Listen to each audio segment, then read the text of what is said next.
Hello everyone, I hope आप सब अच्छे होंगे। जैसा कि आप लोग को पता है, अब आप लोग के एग्जाम में ज़्यादा टाइम नहीं बचा है। इससे पहले मैंने डिस्कस किया था आपके कुछ क्वेश्चंस, कुछ इंपॉर्टेंट टॉपिक और साथ ही साथ क्या कर रहे थे, कुछ डेरिवेशन डिस्कस किए थे। अब मैं आपके लिए नेक्स्ट वीडियो लाई हूँ जिसमें आपके रिलेटेड क्या है, कुछ आपके डेरिवेशंस और कुछ थ्योरी टॉपिक हैं।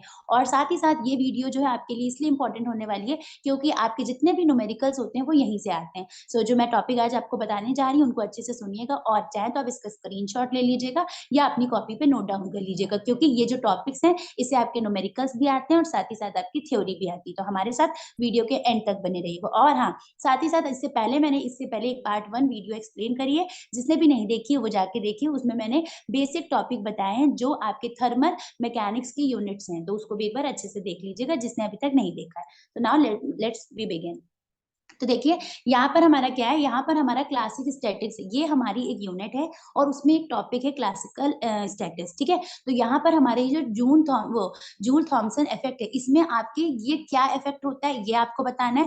देखिए, ये सब बच्चे तैयार भी कर चुके हैं, मोस्ट ऑफ द बच्चे ऐसे होंगे जो तैयार कर चुके होंगे कि जूल थॉमसन इफेक्ट क्या होता है। बट इसके जो न्यूमेरिकल होते हैं वो आपके 5 मार्क्स के आते हैं। कई बार आपके कुछ क्वेश्चन ऐसे होते हैं जो और करके आते हैं, और में आपके जूल थॉमसन इफेक्ट के आपको न्यूमेरिकल देखने को मिलेंगे। तो इसको अच्छे से तैयार करिएगा, इसको स्किप मत करिएगा। जूल क्या होती है आपको पता ही होगा, इसके जो पूरी डेफिनेशन है वो एक्यूरेट जो बुकिश लैंग्वेज की आपको वही प्रिपेयर करनी है। साथ ही साथ यहाँ पे जो न्यूमेरिकल है, जो भी आपके पास एग्जाम्पल्स में होंगे उनको अच्छे से तैयार करिएगा। अब सेकंड है हमारा thermodynamics law in the term of entropy. तो देखिए, मैंने अपनी जो प्रीवियस वीडियो जिसका पार्ट 1 है, जिसमें मैंने डिस्कस किया है थर्मोडायनेमिक्स के बारे में, तो देखिए वहां पर मैंने लॉ और एंट्रोपी दोनों के बारे में डिस्कस किया। मतलब थर्मोडायनेमिक के लॉ कौन कौन से इंपॉर्टेंट है और साथ ही साथ हमारा एंट्रोपी क्या है और इसका कौन सा डेरिवेशन इंपॉर्टेंट है। तो जिसने नहीं देखा है वो उसको जाके देखे। और साथ ही साथ यहाँ पर मैंने यहाँ पे डिस्कस किया thermodynamics law in the term of entropy. तो देखिए, इससे रिलेटेड न्यूमेरिकल, मतलब इसका एक प्रॉपर फॉर्मूला होता है जिससे क्या होता है, जिसमें हमें एंट्रोपी निकालनी होती है। तो कई बार बच्चे क्या करते हैं, उस टाइप के जो न्यूमेरिकल्स होते हैं उनको छोड़ देते हैं। 5 मार्क्स के आपके उस टाइप के जो न्यूमेरिकल्स हैं वो देखने को मिलते हैं, जिसमें क्या होता है, जिसमें आपका बेसिकली आपको क्या देखने को मिलता है, उसमें आपको ये देखने को मिलता है कि कैसे-कैसे आपको न्यूमेरिकल करना है, कौन सा एंट्रोपी का फॉर्मूला लगाना है, तो ये सारा कुछ उसमें देखने को मिलता है। तो इसको अच्छे से एक बार देखिएगा, इसको आप नेग्लेक्ट मत करिएगा, क्योंकि आपका जो एंट्रोपी और जो थर्मोडायनामिक्स है दोनों इंपॉर्टेंट है। थर्ड वन है हमारा entropy and law of thermodynamics. देखिए, ये हमारे एक अलग टॉपिक है, इसके साथ ही साथ 2 टॉपिक मैं आज डिस्कस कर रही हूँ। वो है आपका एक entropy and law of thermodynamics और दूसरा है आपका थ्योरी ऑफ रेडिएशन। देखिए, थ्योरी ऑफ रेडिएशन जो है वो आपकी लास्ट यूनिट है और entropy and law of thermodynamics I think 6 या 7, आई थिंक ऐसी कुछ है। तो ये 2 यूनिट है, ठीक है। मैंने इसी के कुछ इंपॉर्टेंट टॉपिक्स है जो कवर किए हैं। तो ये दोनों यूनिट्स तो आप पढ़ेंगे ही। इसके अंदर आप इसकी थ्योरी जो चीजें हैं वो बेसिक है, आप पढ़ लेंगे, जैसे थ्योरी ऑफ रेडिएशन क्या होता है, एंट्रोपी क्या होता है, थर्मोडायनामिक्स क्या होता है, ठीक है। लेकिन उसके अंदर आपको ये जो कुछ इंपॉर्टेंट टॉपिक है वो बताती हूँ वो क्या पढ़ना है। तो पहला है आपका प्लैंक्स फॉर्मूला, ठीक है। प्लैंक्स फॉर्मूला क्या होता है आपको ये पढ़ना है। दूसरा क्लॉजियस कैप्रियन, मैंने आपका क्लॉजियस कैप्रियन रिएक्शन जो इक्वेशन है इसका डेरिवेशन आता है 5 मार्क्स का, जो मैंने पार्ट 1 का जो वीडियो है इसका वो डिस्कस किया था उसमें, तो आप उसमें देख लीजिएगा, ठीक है। अब ये जो मैंने लास्ट में लाइन से आप देख सकते हैं, आपको 5 इंपॉर्टेंस लाइन्स दिख रही हैं।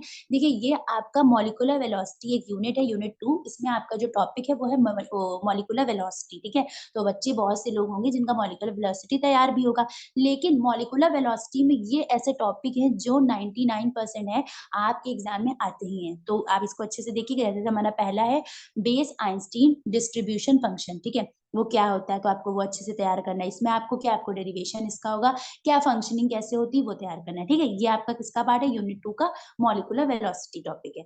फिर आपका deduction form of equation of state. अब इक्वेशन मतलब कौन कौन से स्टेट ऑफ इक्वेशन जो है उनमें कौन कौन से चेंजेस हो रहे हैं ये आपको बताना है। फिर आपका रूट मीन स्क्वायर स्पीड सबसे ज्यादा इंपॉर्टेंट, इवन मैं ये बोल सकती हूँ मोस्ट इंपॉर्टेंट, ये आपके एग्जाम में जरूर आता है। इवन आई थिंक पिछले के 3 ईयर्स पहले ये आया भी है, तो इस वजह से इसको तो बिल्कुल मत स्किप करिएगा। और उसके बाद है आपका वेलोसिटी डिस्ट्रीब्यूशन फंक्शन, ये भी आपको इसमें वेलोसिटी डिस्ट्रीब्यूशन फंक्शन का एक प्रॉपर फॉर्मूला का डेरिवेशन शो करना है। और उसके बाद है आपका एवरेज स्पीड। आप जितने भी डेरिवेशन तैयार कर रहे हैं अच्छी बात है, लेकिन उनके साथ ये जो मैंने 5 लिखे हैं ना, इनको ज़रूर तैयार करिएगा।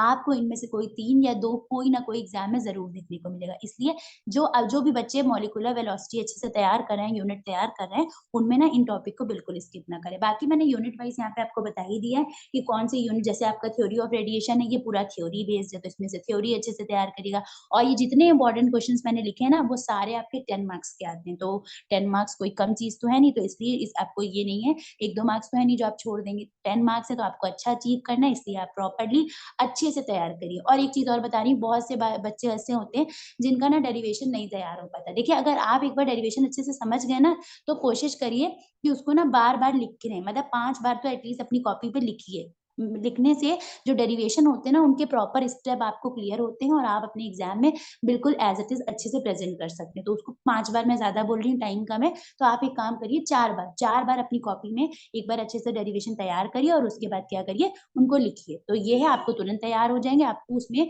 बहुत टफ नहीं लगेगा कुछ भी, ठीक है? ये तरीका आप लोग ज़रूर, मतलब अपने ऊपर इम्प्लीमेंट करिएगा, फिर उसके बाद देखिएगा आपको तैयार हो जाएगा।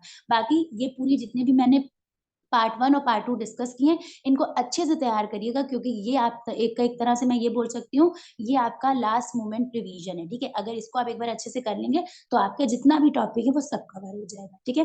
तब तक के लिए bye bye, take care and best of luck.